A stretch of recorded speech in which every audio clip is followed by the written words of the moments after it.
Hello and welcome to Screams from the Center, where I hope to provide you with information on topics I find interesting and give my perspective on them. On this episode, it's a crappy clip show. Basically, I'm going through the segments that I had pre-recorded, and I'm going to throw them all in kind of a hodgepodge bag. There wasn't as many as I thought. One of them's kind of long, so stick with me, and we'll get through this. So, the first topic will be, should politicians pledge to special interests? The next topic will be, why do we have private healthcare insurance? And lastly, should all states have opt-out voting? Thank you. On the very surface, I'm against the idea of pledges. And I've heard about pledges from both the right and the left. One good example is the tax policy pledge or tax freedom pledge created by Grover Norquist lobbying group. The thing is, your job as an elected official is to uphold and defend the Constitution, not make pledges to special interest groups. Now, you may be in favor of the things that people like Grover Norquist say, or maybe, some sort of Sierra group, an environmental group, a consumer protection group. That's all fine and well, but I'm against the idea of pledges, period. Doesn't matter what party or what topic. You should defend and uphold the Constitution. And if your philosophy in making that work is to protect the environment or protect the interest of billionaires, then that's your case. But you shouldn't be beholden to someone like Grover Norquist. Grover Norquist, for instance, has been called one of the most powerful men, if not the most powerful man in Washington. He's a K Street Republican lobbyist that is worth millions of dollars himself. And he forces politicians into these pledges, which basically they are unable to raise any kind of taxation. So your typical thing that happens is in these states where governors and the legislature has taken this pledge, they'll do things like raise fees, or they will they may increase the sales tax. Sometimes that's allowed. But basically, Grover Norquist Group is a special interest group, and I'm against all special interest groups. I mean, a group of people getting together to petition their congressman or senator or anything like that is fine with me. But I want to get the money out of it. I want to make it, we represent 1 million voters, or we represent 200,000 voters, not we have $1 million for a PAC that will help you get reelected. That's where I think lobbying and special interest groups should be viewed differently. I've recently started getting into the healthcare debate that's going on and the issues that we face. We are the only developed nation that does not have single-payer or socialized medicine. And there is a difference between the two, which I will go into in another segment. But I've got to ask one fundamental question. Why do we have private insurance companies anyway? The concept of insurance is you get a large pool of people who pay a premium. And if they need services, they take a little more out of that pool than they pay in. And if they don't need those services, they're contributors to that pool, and they keep it a strong and healthy pool. Health insurance relies on both sick people and not sick people in order to survive. Now, our private-run health insurance companies prefer nobody gets sick, but everybody pay, because they make more profits. And before the Affordable Health Care Act, they could essentially take whatever they'd like out of the profit, which is why we see a lot of denials. Now, I worked in the insurance industry before, and I saw how easy it was to get a claim denied. So make no mistake, the insurance companies desperately wanted to say that you weren't eligible for a claim. This is also why they turned down pre-existing conditions, because if you come into the pool and deposit a little bit of money into the pool but have a pre-existing condition, you are going to use more of that pool than other people. And it's also why they have lifetime caps and things like that. These are all things that the Affordable Health Care Act, or Obamacare, has gotten rid of over time. But my big question is, why do we need insurance companies at all? Basically, this is a very basic thing. An insurance company writes checks. You go to your doctor and you pay a copay. The insurance company pays a fee to that doctor based on its negotiated rate. So your copay and that fee by the insurance pays for the office visit, which is typically less than a non-insured person would pay for an office visit. So let's say you have a doctor that charges $100 for office visits. The insurance company would have you pay a copay like $25. And they would negotiate a fee probably of about $50 or $60. But because they have a large pool of people, it's an incentive for that doctor to see more of those patients. So they make it up in volume, more or less. Whereas an uninsured person would pay the full $100, and it would probably be more than the copay and the negotiated rate put together. So insurance companies write checks. That is basically what they do. If you go to the hospital, you pay a copay, you pay a certain amount to a deductible, and then the insurance company pays another portion of it.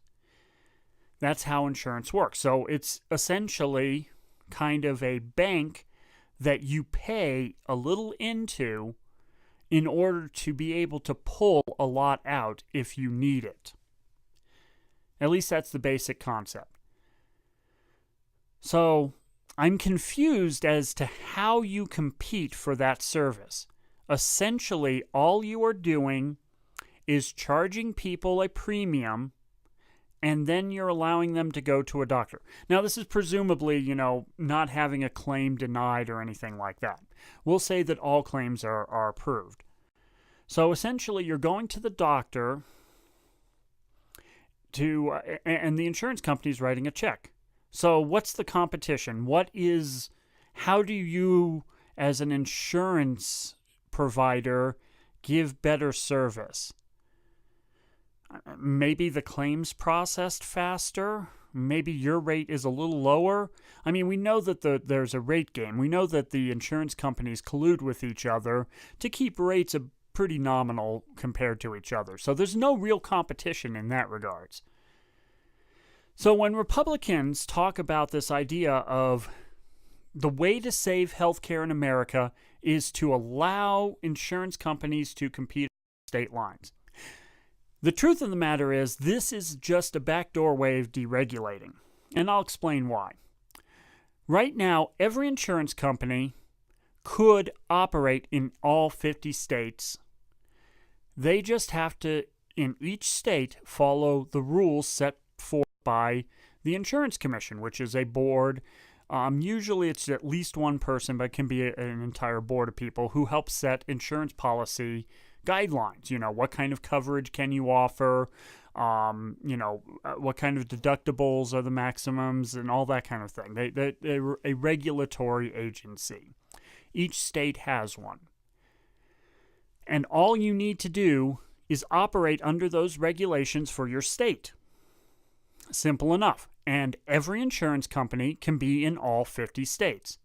What the concept of selling insurance across state lines means is that if state A has regulations that an insurance company think cost more to their bottom line than state B, they'll move their headquarters or their policy organization to state B and sell insurance to state A, overriding their policies.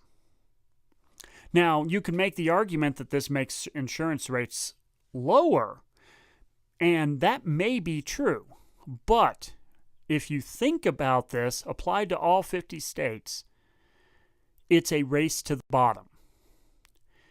Whatever state allows for the worst service, the worst regulations, is the one that's going to win. Now, I know what you're saying. That's ridiculous. Free markets are the way to go. But I can prove it. Almost all of you have one of these. It's called a credit card. Every credit card company is technically located in one state because back in the 80s, there was a deregulatory effort. I'm sorry, I can't say deregulatory. What they did was allow credit cards to operate across state lines. Now again, every credit card company around at the time could operate in every state. They just had to follow the rules by the credit agency that regulated them. And that's all they needed to do. And pretty much they did. Once that hurdle was gone, every credit card company within a few years moved to one state. Now tell me, do you have a really great credit card? I mean, maybe you do. Some people have really good credit card interest rates. I'm part of a credit union, so I already get a fairly good credit card rate, and I get a credit card rate that's much better than any kind of independent offering or any bank. But overall, are you happy with your credit card service? Do they do what you need? Do they charge too much? Do they have fees on top of fees? Do you pay an annual fee for your credit card? That's something that the worst state figured out. They make this whole idea of allowing these companies to compete across state lines, what it really does is allow states to try and undersell each other, again, in a race to the bottom. Are you still not convinced? All right, fine. Let's go on to something else. So, as I've said, with credit cards, the same thing applies to another type of industry. And, basically, they set up this system where states will compete with each other. And that type of service is actually taxation. State taxes are collected on corporations. So basically, we'll take an example off the top of my head, Boeing. Boeing was considering moving their headquarters out of Washington state because they feel the taxes are too high there. So what they did was they looked at states with some of the lower tax rates and some of the more favorable conditions, and they sent representatives to each of those and said, if whoever gives us the best deal wins our patronage, basically wins the headquarters.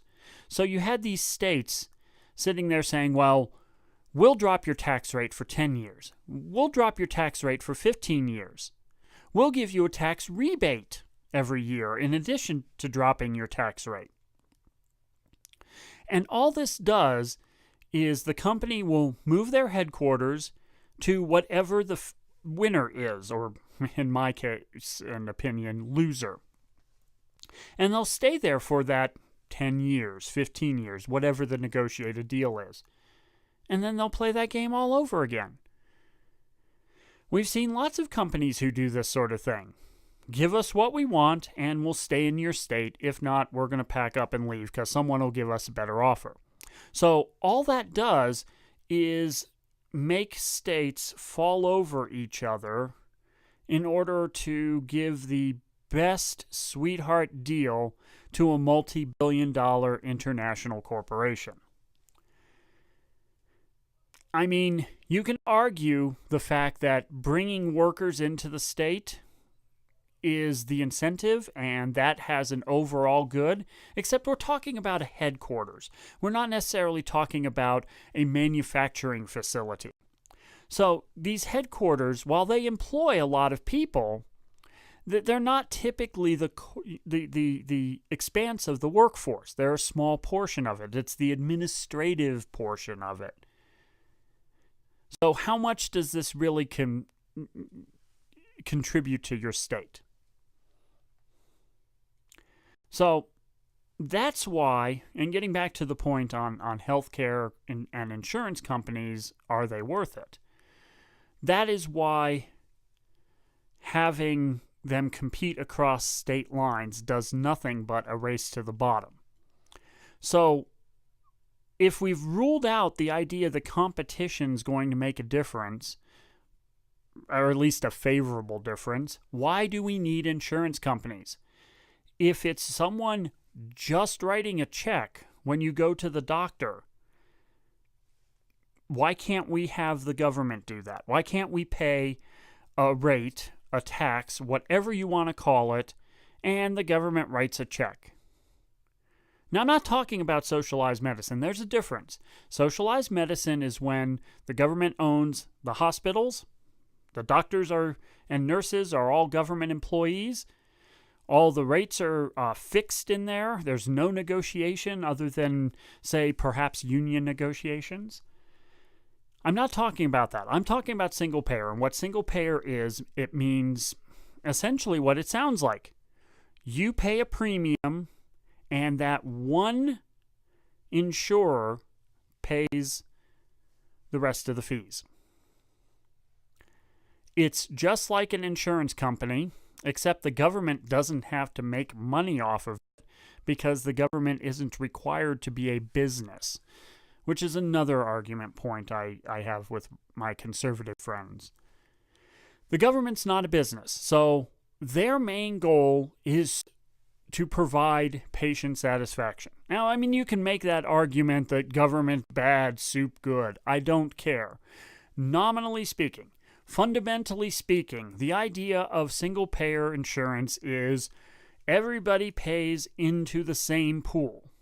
The government can then negotiate prices with doctors, hospitals, nurses, equipment manufacturers, and drug manufacturers in order to get the best rate. Now you're putting competition in the hands of someone who makes things or provides a service. Doctors can compete, pay scales and rates for different services will level off, and they'll start competing to bring in better business.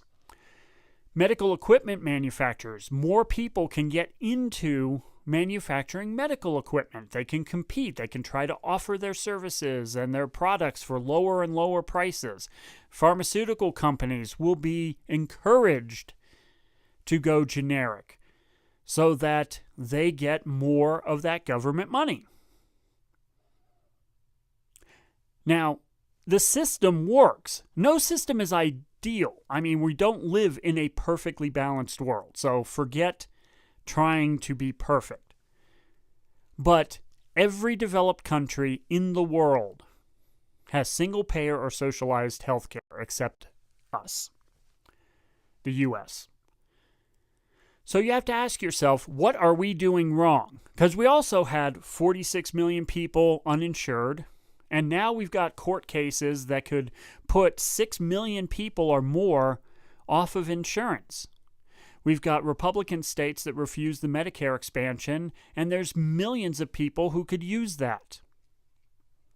We have to think to ourselves here for a moment. Do we want to care for other people? Or do we want to let them die, as was said during a Republican primary debate to Ron Paul? So, why do we need insurance companies then? Thank you. The state of Oregon recently passed a bill that allows for opt-out voter registration. And what this means is that When you turn 18, if you're a citizen of the United States and you're a citizen of the state of Oregon, you are automatically registered to vote, and you will receive a mail-in ballot for an election, and each election. Oregon also has mail-in ballots only, and the state of Oregon has seen a large increase in the number of people voting and returning those ballots. So, in my view, more people voting is a good thing. It is an exercise in democracy. So, the way this would work is, like I said, when you reach 18, if you're a citizen of the state and of the country, then you would automatically be registered to vote. You could opt out. You could say, I do not wish to be registered to vote, and then you would not be sent in ballots, and you would have to register yourself if you changed your mind later on. I would love to see a system like this applied nationally, including the mail-in ballots. The reason is Oregon's turnout for voting has gone up significantly since they've had the mail-in ballots only. And since there doesn't seem to be the political will in America to make Election Day a federal holiday, I think the next best thing would be to have mail-in ballots be mandatory. And also, every citizen 18 years or older be automatically registered to vote rather than the current system where you have to go out and register to vote.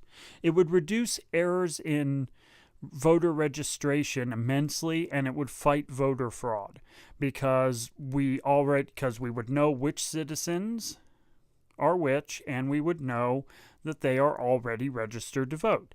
So if we received ballots from two different locations, we would know where to investigate.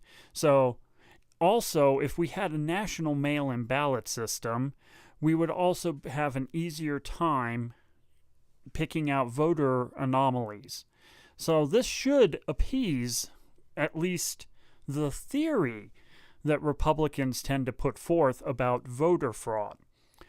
And it should also please liberals and Democrats, as they want more and more people to vote, as I do. So that's my idea for it. I really wish there was a way to nationalize that and to make that mandatory, because more people would get involved with the political process because they could vote in their spare time. They don't have to worry about lines. They just drop it in the mailbox and it's done. It's the simplest way to vote. It's one of the easiest way to have voter accountability, and it works. The state of Oregon and every other state that has mail-in ballots sees an increase in their voter turnout.